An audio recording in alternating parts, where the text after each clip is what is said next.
Welcome to education hub. आज हम आपके लिए सोशल साइंस जो कि 50 मार्क्स का क्वेश्चन है, जो कि बहुत ही महत्वपूर्ण है। यहाँ पे 50 ऑब्जेक्टिव है, 50 मार्क का नहीं होता है, 40 मार्क्स का आप लोग का ऑब्जेक्टिव आता है। तो चलिए प्रश्न देखा जाए किस प्रकार प्रश्न है और किस प्रकार आता है। चलिए तो पहला प्रश्न है, देखा जाए मुद्रण सबसे पहले किस देश में आरंभ हुआ था। चलिए 4 ऑप्शन दिया गया है, बताइए आप लोग आंसर इसका क्या होगा। एक में चीन, बी में जापान, सी में इटली, डी में भारत। तो इसका सही उत्तर क्या होगा बताइए। तो इसका सही उत्तर होगा चीन। क्या हो जाएगा? चीन, जो ऑप्शन ए में दिया गया है। यानी मुद्रण सबसे पहले चीन देश में आरंभ हुआ था। चलिए अगला प्रश्न है, भारत राष्ट्रीय कांग्रेस की स्थापना किस वर्ष हुई थी। भारतीय राष्ट्रीय कांग्रेस की स्थापना किस वर्ष हुई थी। यहाँ पे 4 ऑप्शन दिया गया है, बताइए तो कौन होगा। तो भारतीय राष्ट्रीय कांग्रेस की स्थापना 1885 ईस्वी में हुई थी, जो ऑप्शन बी में दिया गया है। चलिए देखा जाए अगला प्रश्न, रक्त और लौह की नीति का अवलंबन किसने किया था। यहाँ पे 4 ऑप्शन है, मेजनी, हिटलर, बिस्मार्क एवं विलियम प्रथम। तो इसका उत्तर क्या होगा। तो इसका उत्तर हो जाएगा विलियम प्रथम ने रक्त और लौह का नीति का अवलंबन किया था। तो इसका आंसर क्या हो जाएगा, विलियम प्रथम। क्या हो जाएगा, विलियम प्रथम, जो ऑप्शन डी में दिया गया है। अगला प्रश्न है, चलिए इसी प्रकार सभी सब्जेक्ट का प्रश्न ऑब्जेक्टिव और अच्छे से 2025 के एग्जाम की तैयारी के लिए इस चैनल को सब्सक्राइब कर लीजिएगा, वीडियो को लाइक करो, दोस्तों के पास शेयर भी कर लीजिएगा, ताकि वो भी मालूम चल सके कितना तैयारी किए हैं। चलिए चौथा प्रश्न है, अप्रैल थीसिस किसने लिखी थी। 4 ऑप्शन है, ट्रॉट्स्की, स्टॉलिन, लेनिन, केरेंस्की। तो बताइए चारों में से कौन सा सही उत्तर होगा। तो अप्रैल थीसिस जो है वो केरेंस्की ने लिखे थे, जो ऑप्शन डी में है। चलिए अगला प्रश्न है, सोवियत संघ का विघटन किस वर्ष हुआ था। 4 ऑप्शन 1964, 85, 1985, 1990, 1991। तो इसका सही उत्तर क्या हो जाएगा। तो इसका सही उत्तर हो जाएगा सोवियत संघ का विघटन 1991 में हुआ था, जो ऑप्शन डी में दिया गया है। चलिए अगला प्रश्न देखा जाए, अंकोरवाट में किस हिंदू देवता का मंदिर है। चलिए अंकोरवाट जो मंदिर है वो उसमें किस हिंदू देवता है, यानी कौन से देवता है। विष्णु, शिव, ब्रह्मा एवं इंद्र। तो बताइए कौन से हैं। इसका उत्तर सही क्या होगा। तो अंकोरवाट में जो मंदिर है उसमें विष्णु जी का जो है वो मूर्ति है, नहीं देवता है, जो ऑप्शन ए में दिया गया है। चलिए अगला प्रश्न है, पाटलिपुत्र किसके समय में मगध की राजधानी बनी। अजातशत्रु, उदयन, चंद्रगुप्त मौर्य, अशोक। तो इसका सही उत्तर बताइए। तो पाटलिपुत्र जो था वो उदयन के समय मगध के राजधानी बनी, जो ऑप्शन बी में है। अगला प्रश्न देखा जाए, गिरमिटिया किसे कहते हैं। चलिए गिरमिटिया तो एक मजदूर होता है। तो इसमें देखा जाए 4 ऑप्शन में क्या क्या दिया गया है, अनुबंधित मजदूर को, रोगियों को, छिपकली को, अंग्रेजों को। तो यहाँ पे पहला ही हो जाएगा अनुबंधित मजदूर को, क्योंकि गिरमिटिया मजदूर होते हैं अनुबंधित। चलिए अगला प्रश्न देखा जाए, विश्वव्यापी आर्थिक संकट किस देश में आरंभ हुआ। चलिए विश्वव्यापी आर्थिक संकट किस देश में, चीन, भारत, अमेरिका एवं अफगानिस्तान। तो इसका उत्तर क्या हो जाएगा। तो विश्वव्यापी आर्थिक संकट जो है वो अमेरिका देश में आरंभ हुआ था, जो ऑप्शन सी में दिया है। तो इसका उत्तर हो गया सी। अगला प्रश्न देखा जाए, पूर्ण स्वराज की मांग का प्रस्ताव कांग्रेस ने किस अधिवेशन में पारित हुआ। तो यहाँ पे लाहौर अधिवेशन, लखनऊ अधिवेशन, गया अधिवेशन, बम्बई अधिवेशन। तो इसका सही उत्तर बताइए। तो इसका सही उत्तर हो जाएगा लाहौर अधिवेशन, जो ऑप्शन ए में दिया गया है। अगला प्रश्न देखा जाए, सिखों के 10वें और अंतिम गुरु श्री गोविंद सिंह का जन्म बिहार के किस नगर में हुआ था। 4 ऑप्शन है, मुंगेर, खगड़िया, पटना, इनमें से कोई नहीं। तो 4 ऑप्शन में कौन सा सही उत्तर होगा बताइए बच्चों। तो इसमें है सही उत्तर जो सिखों के 10वें और अंतिम गुरु श्री गोविंद जी का जन्म जो हुआ था वो बिहार में हुआ था, यानी पटना में हुआ था, जो ऑप्शन सी में दिया गया है। कभी कभी तो बिहार के पटना में हुआ था। अगला प्रश्न देखा जाए, अंकुरवाट के मंदिर का निर्माण किस शासक के द्वारा करवाया गया। 4 ऑप्शन है, सूर्यवर्णम द्वितीय, निरोदम, सिंहनौक, कुआम, इनमें से कोई नहीं। तो इसका सही उत्तर बताइए। तो इसका सही उत्तर हो जाएगा सूर्यवर्णम द्वितीय ने कराया था, जो ऑप्शन ए में है। तो इसका सही उत्तर हो गया ए। अगला प्रश्न देखा जाए, स्वराज दल के अध्यक्ष कौन थे। चलिए स्वराज दल के जो अध्यक्ष थे उनका नाम क्या था। लाला लाजपत राय था, मोतीलाल नेहरू, महात्मा गांधी एवं चित्तरंजन दास। तो इसका सही उत्तर बताइए। तो स्वराज दल के अध्यक्ष जो थे वो चित्तरंजन दास थे, जो ऑप्शन डी में उत्तर सही हो गया। क्या इसका? डी। चलिए अगला प्रश्न देखा जाए। कार्ल मार्क्स का जन्म कहाँ हुआ था? चलिए 4 ऑप्शन है, इंग्लैंड, जर्मनी, इटली एवं रूस। तो 4 ऑप्शन दिया गया है। कार्ल मार्क्स का जन्म कहाँ हुआ था? तो कार्ल मार्क्स का जन्म कहाँ हुआ था? तो कार्ल मार्क्स का जन्म जर्मनी में, जो ऑप्शन बी में दिया गया है, हुआ था जर्मनी में। महात्मा गांधी दक्षिण अफ्रीका से भारत कल वापस आए, कब वापस आए होगा? यहाँ पे क्या हो जाएगा? यहाँ पे इल्ल नहीं होगा, कब होगा? क्या होगा? कब? आप लोग मिस्टेक को, एरर को देख लीजिएगा, पहचान लीजिएगा। तो इसका उत्तर क्या हो जाएगा? 4 ऑप्शन 1913 में, 1919 में, 1915 में, 1921 में। तो इसका सही उत्तर क्या हो जाएगा बताइए? तो इसका सही उत्तर हो जाएगा 1915 में। महात्मा गांधी जो दक्षिण अफ्रीका से भारत 1915 ईस्वी में आए थे, जो ऑप्शन सी में दिया गया है। चलिए अगला प्रश्न देखा जाए। बंगाल का विभाजन कब हुआ? चलिए तो सभी बच्चे जानते होंगे। बंगाल का विभाजन 1855 ईस्वी में, 1857 ईस्वी में, 1905 ईस्वी में, 1911 ईस्वी में। तो इसका सही उत्तर बताइए बच्चों। तो बंगाल का विभाजन जो हुआ था भारत से, वो 1905 ईस्वी में किया गया था, जो ऑप्शन सी में हुए। चलिए अगला प्रश्न देखा जाए। कार्ल मार्क्स का पुस्तक का नाम क्या है? चलिए ये भी बहुत बच्चे जानते होंगे। तो युद्ध और शांति का, Das Kapital, Communist Manifesto, B और सी दोनों। तो बताइए इसका सही उत्तर क्या हो जाएगा? तो इसका सही उत्तर हो जाएगा, दास कैपिटल भी किए थे, पुस्तक का नाम है, और कम्युनिस्ट मैनिफेस्टो भी है, जो ऑप्शन बी और सी दोनों सही होगा। यानी डी में दिया है बी और सो, यानी आंसर हो गया डी नंबर। चलिए आप लोग अगला प्रश्न देखा जाए। किसने कहा मुद्रण ईश्वर की दी हुई महानतम देन है, सबसे बड़ा तोहफा है? महात्मा गांधी ने, मार्टिन लूथर ने, मोहम्मद पैगंबर ने, ईसा मसीह ने। तो इसका सही उत्तर बताइए। तो इसका सही उत्तर होगा, मार्टिन लूथर ने कहा था जो मुद्रण है जो है ईश्वर की दी हुई में एक महानतम देन है, जो ऑप्शन बी में है। अगला प्रश्न देखा जाए। अंतर्राष्ट्रीय मजदूर दिवस कब मनाया जाता है? चलिए 4 ऑप्शन है, 1 अप्रैल, 1 मई, 1 जून एवं 1 जुलाई को। तो अंतर्राष्ट्रीय मजदूर दिवस कब मनाया जाता है बताइए? इसका सही उत्तर क्या होगा? तो अंतर्राष्ट्रीय मजदूर दिवस 1 मई को बनाया जाता है, जो ऑप्शन बी में दिया गया है। चलिए इस अगला प्रश्न है। 3 कठिया प्रणाली किन पर लागू थी? किसानों पर, श्रमिकों पर, व्यापारियों पर एवं उद्योगपतियों पर। तो इसका सही उत्तर बताइए। चलिए कमेंट कीजिए सही उत्तर क्या हो जाएगा इसका। तो इसका सही उत्तर हो जाएगा 3 कठिया प्रणाली जो है वो किसानों पर लागू की गई थी, जो ऑप्शन ए में है। अगला प्रश्न देखा जाए। भारत में राष्ट्रीय स्तर पर पंचायती राज की स्थापना कब हुई थी? तो इसका सही उत्तर क्या हो जाएगा बताइए? चारों में कौन सा सही उत्तर है? तो भारत में राष्ट्रीय स्तर पर पंचायती राज की स्थापना 1959 ईस्वी में हुई थी, जो ऑप्शन ए में दिया गया है। इसका सही उत्तर हो गया ए। अगला प्रश्न देखा जाए। निम्नांकित में किस विशेष राज्य का दर्जा दिया प्राप्त हुआ था?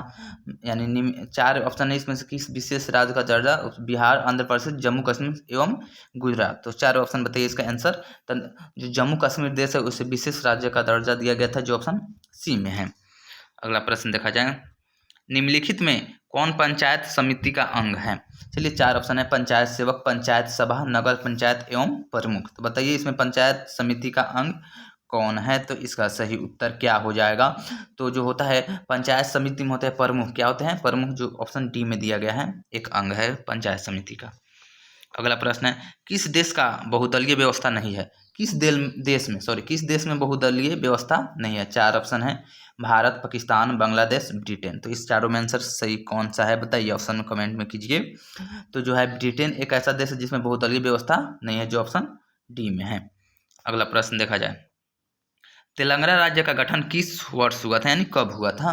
बताइए तेलंगाना राज्य का गठन कब हुआ था? 2 जून 2014 ईस्वी में, 2 जून 2015 ईस्वी में, 2 जून 2016 में, 2 जून 2017 में। तो बताइए आप लोग, उस समय तो आप लोग को मालूम होगा, बताइए कब हुआ था तेलंगाना राज्य है जो उनका गठन, यानी कब बना था तेलंगाना राज्य?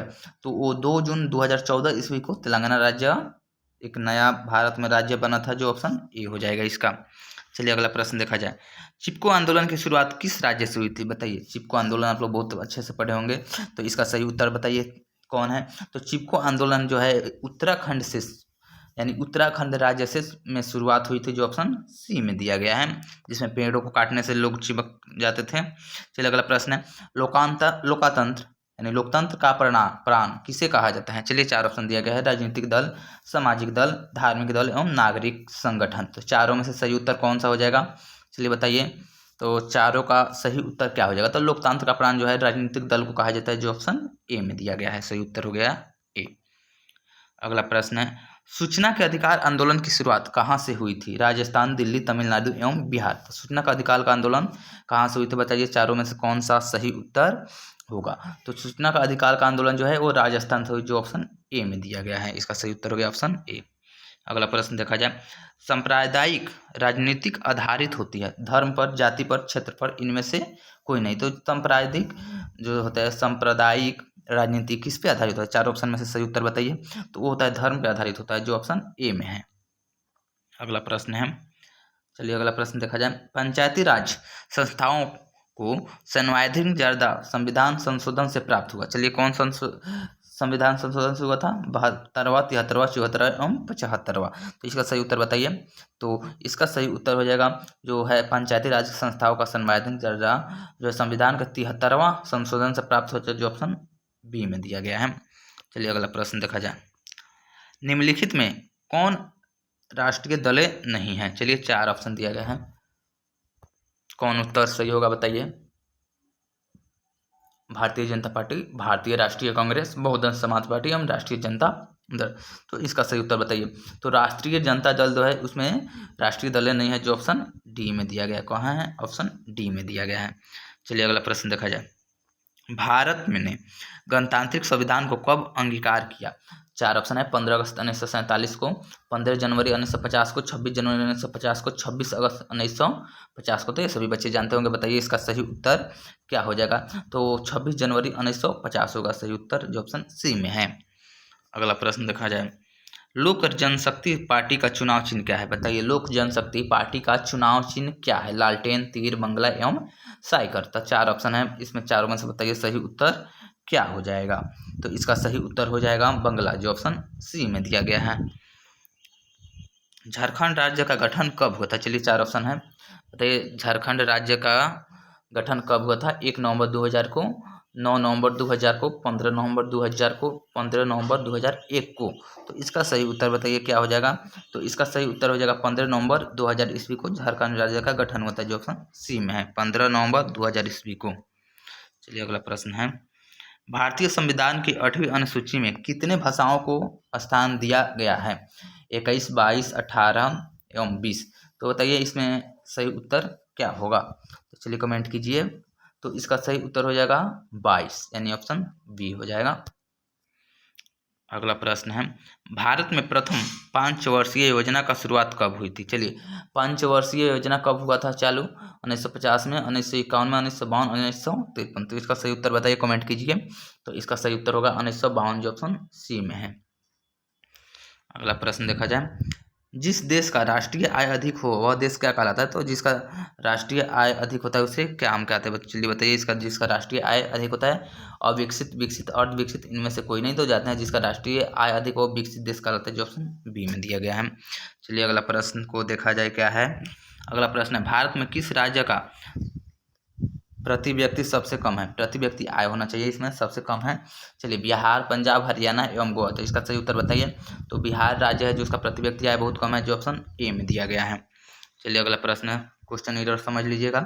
वैश्वीकरण का अर्थ है, चलिए 4 ऑप्शन है, वैश्वीकरण का 4 ऑप्शन में से सही उत्तर क्या है? विदेश पूंजी एवं विनिमय विनियोग पर रोक, व्यापार पूंजी, तकनीक हस्तांतरण, सूचना प्रवाह द्वारा देश की अर्थव्यवस्था का विश्व अर्थव्यवस्था के साथ समन्वय, सरकारीकरण की प्रक्रिया को बढ़ाने, इनमें से सभी। तो वैश्वीकरण का अर्थ क्या है? चारों ऑप्शन में से बताइए। तो वैश्वीकरण का अर्थ होता है व्यापार पूंजी, तकनीक हस्तांतरण, सूचना प्रवाह द्वारा देशों की व्यवस्था को अर्थव्यवस्था के साथ समन्वय, जो ऑप्शन बी में दिया गया है। चलिए अगला प्रश्न देखा जाए, मुद्रा के कार्य हैं, चलिए मापन, संचयन, भुगतान, इनमें से सभी।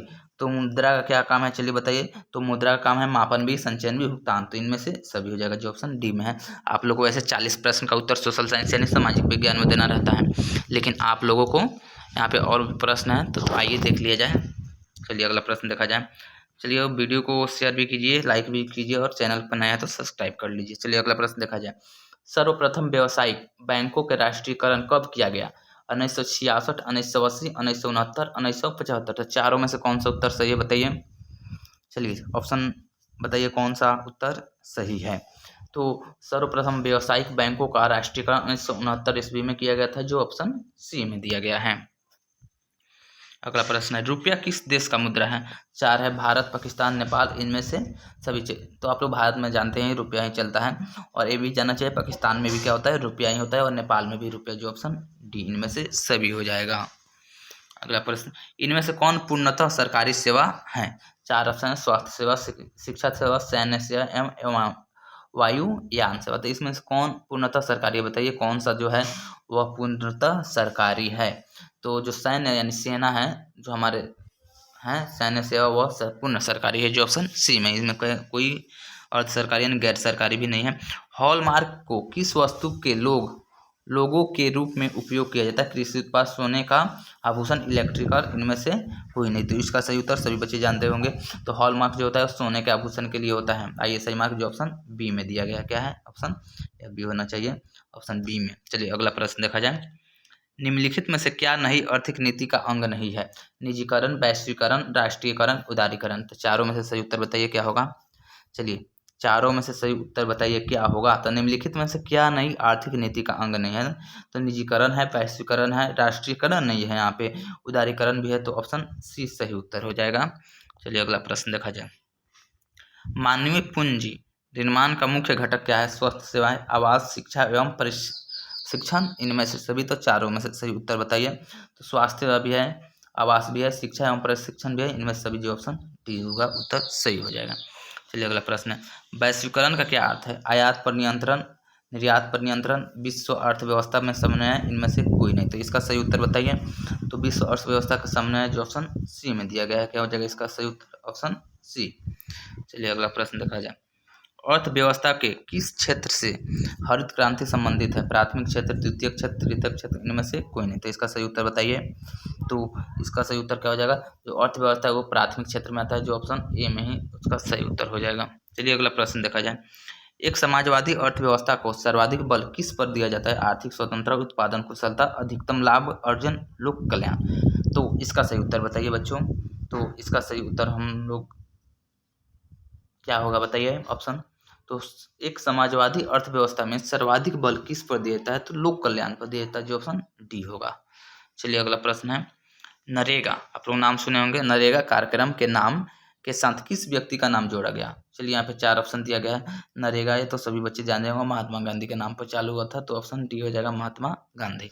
तो इसी प्रकार के प्रश्न को अगर अच्छा लगे और इसकी तैयारी कीजिए, और देखिए एग्जाम में ऐसा ही प्रश्न आने वाला है। चलिए तो वीडियो को लाइक कर लीजिएगा, दोस्तों को शेयर भी कीजिए।